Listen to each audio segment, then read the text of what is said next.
He has given incredible performances in some of my favourite movies of all time. He's in Schindler's List, of course, Star Wars, so many other great movies. He's one of those actors who, when he's in a film, you know it's going to be great. It is the brilliant Liam Neeson.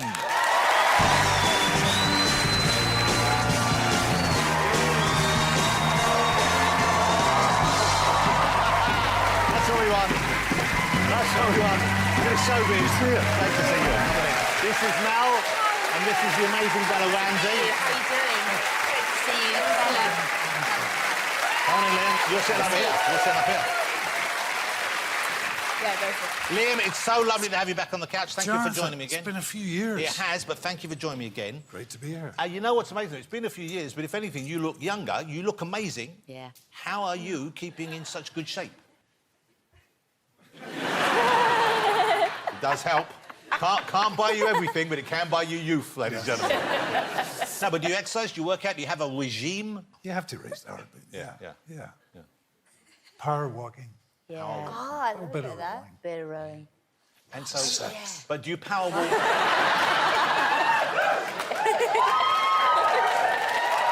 Joking, of course. But it's amazing because Liam, you will not believe this. Liam is, I hope you don't mind me, 70 years old. Stop it. Stop it. Looks like a baby. Looks like you and Bella are in the same class at school. Look at that. But do you walk outdoors or do you have a machine indoors? Where do you like to walk? I live in New York. When I'm in the city, I use Central Park. You go for a walk around on your own or do you like No, I company? have a walking partner, lovely lady, Amy. We've been walking for 15, 16 years. And I just- met her husband. I have to tell you this. I met her husband for the first time at this premiere of a movie of mine. And I saw Amy and I went over to her and I saw him. I said, Jay, I have to tell you right now. Hi, Liam. Amy and I are not having an affair. If someone said that to me, I would think 100% they're having You're right. because that's like you're trying to hide in plain sight. Yeah, I know. Have you learned nothing from your film? No. But you're right. I realised that as the words left my mouth. It was like, Did he believe you? I think he did. Good, good. Because it's the truth, of course. Yes. What's the truth? Yeah. You know what? You've just made, this is incredible. Liam's here because he has a great new movie out. It's called Marlowe. Okay, it's a kind of film noir detective film, like a classic, but with a modern take on it as well. It's in cinemas now, and also it's available on Sky Cinema. But this is, I don't know if you know this, you probably did, your 100th film. Sure. Yeah. Wow. And you played such a range of characters. You know, I was just looking at a list of some of the different roles you played. Here you go. So, detective, of course, Jedi, Jedi. Lion, Lion. What was the lion again? What was... the Lion, the Witch, and the Wardrobe. I mean, the lion, the witch. He's the lion. He's the lion. He's the Lion. Who played the Wardrobe? You've been a god, Christian god. You've been a Christian god. You've been a Greek god. Sure. Jesuit priest. Yeah. A few times. Murdering priest. Yeah. You were a priest in The Simpsons. Different sort of priest. Catholic priest. Yeah. You've played Jesus Christ. Sure. Yeah. He says, sure. Like, you played a good cop. You played a Yes. bad cop. Yeah. Ex-CIA agent. Yes. Ex-FBI agent. Yeah, a few times. Ex-NYPD cop. A few times. Ex-hitman. Yeah. Sheriff. Many times. Admiral. Raccoon. Oh, yeah. He was a raccoon in The Nut Job. I was miscast. I really was. Do you have, though, looking back, which are the parts you look back on most fondly? Which are the roles or the performances you gave that fill you with the most pride or you are most fond of? Jonathan, I've loved all of them. You know, some of the movies were so-so. Some were very good, I thought. But I've always come away with a positive. Yeah. The food's good as well, Liam, isn't it? I've only been on a movie set a couple of times, but the food was fantastic. Yeah. The fact that it's just there, the van rumbles in, you go up the little steps, you get what you want. It's always a nice choice of 3 or 4 things. Mel? It's true. Yes. What were you doing on a movie set apart from stealing food from the hard-working crew and actors? What were you? Have you made films? No, they were filming round the corner. So you where just I went live. and joined their... I had a look. I was walking the dog, and they were very friendly, and they let me come in and, yeah. Liam, you know, it's such an interesting career you've had because I knew you as a character actor, but a leading actor who did very intense character roles for 20 years, and then you had that change of direction when you did the Taken movies. Oh, yeah. And suddenly you were an action hero, which was no one really saw coming. No, I certainly didn't. Yeah. And that first Taken movie, actually, we shot it 16 years ago this month. We started. But I thought it was straight to video. But I read the script and I was eventually offered it. It was 3 months in Paris, not too shabby. Lovely. Great stunt guys. Good food?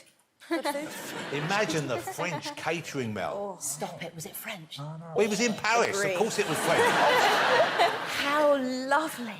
How many? You made 3 Taken movies, is that right? I did 3, you yeah. made. Any thought of going back and doing another one? So popular one? No? But Maggie Grace, who plays my daughter, a wonderful girl, and we're really good friends, she's since got married and had a baby. So I've sent her many texts. And, Maggie, stay with me. Okay, the baby gets taken. You're going to scream a lot, but don't worry, I'll save the baby. I'll sort it out. I was wondering, because when you get older, of course, it might be that something isn't taken. Maybe he's just forgotten where he put it. You know? You could have a whole one where you're just looking for your keys. Exactly. My Zimmer friend. I know they're here somewhere. Stop doing your voice. I apologise. No, let's talk about Marlowe. Marlowe has you working with the great director Neil Jordan, who you've known for many, many years, of course. Tell us about the story. Tell us about the plot. Marlowe is Philip Marlowe, who's a private investigator, first written about, invented by Raymond Chandler. The great Chandler. Yeah. In the 40s.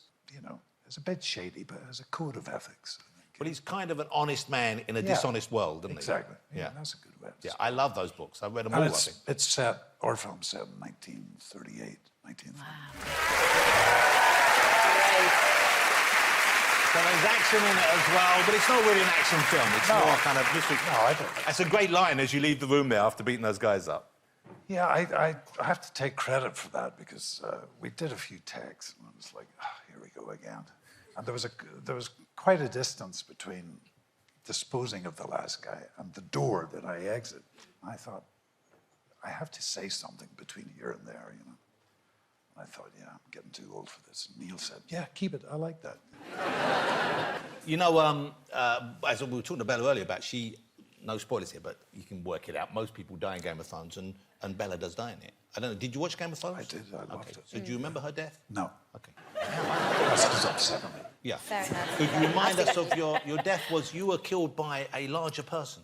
A giant. Yeah, well, I killed him back. Yes. That was the thing. He lifted me. When we shot it, it was a giant robotic claw. Well, I was Wow. curious whether you were actually, Yeah, were you it was just cool. suspended in a, oh, they made the model of it? They've made it was just a green, claw thing that was programmed to shake me around like a giant. Strapped into a bicycle seat harness. With having to put my own blood in my mouth. I was 20 foot up in the air. It was great. Well, you have to be careful, though. I mean, have you ever been injured on a set? Yes.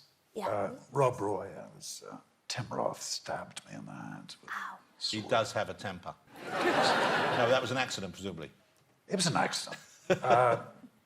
But Tim has a version of it, and I have a version of it. He says, well, because of our schedule on that film, Yeah. I was only able to rehearse it on Saturdays. Tim had more time off and he was able to rehearse it, always with the stunt guy. But when we got together to shoot it, we had actually really only rehearsed it maybe twice. Not enough. No. Oh, my God. And Tim has some lunging action and got me right in the hand. Stabbed, there was white stuff pouring out. And he has never once said, I'm sorry. Seriously. You know what we should do? What? We should find him. Talk to him about it. No, we were good pals, Tim. I got a special set of skills. Used to have. Liam, are you sick of people saying that to you? The thing from Taken? It's a compliment, I guess, you know. Because the films are so much fun. The people who love them, we love them. I've seen it loads of times. But I have to say, when we were doing that scene, the speech to me, little monologue over the telephone, I just, this is so trite. It's said so many times. I've got a particular set of skills, and when I find you, give me a second, I'll think about it. Yeah. You know, I was like, please, can we cut up? But you know what? If you had delivered it And like the director that... said, trust me, it's going to work. Yeah, because if you read it like that, we wouldn't have liked it.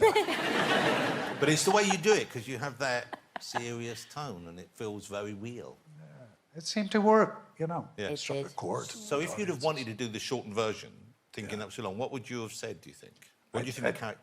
There's too many F words, I can't say it. Yeah, yeah. So like a real dad responding in that way. Yes, absolutely. Yeah, yeah.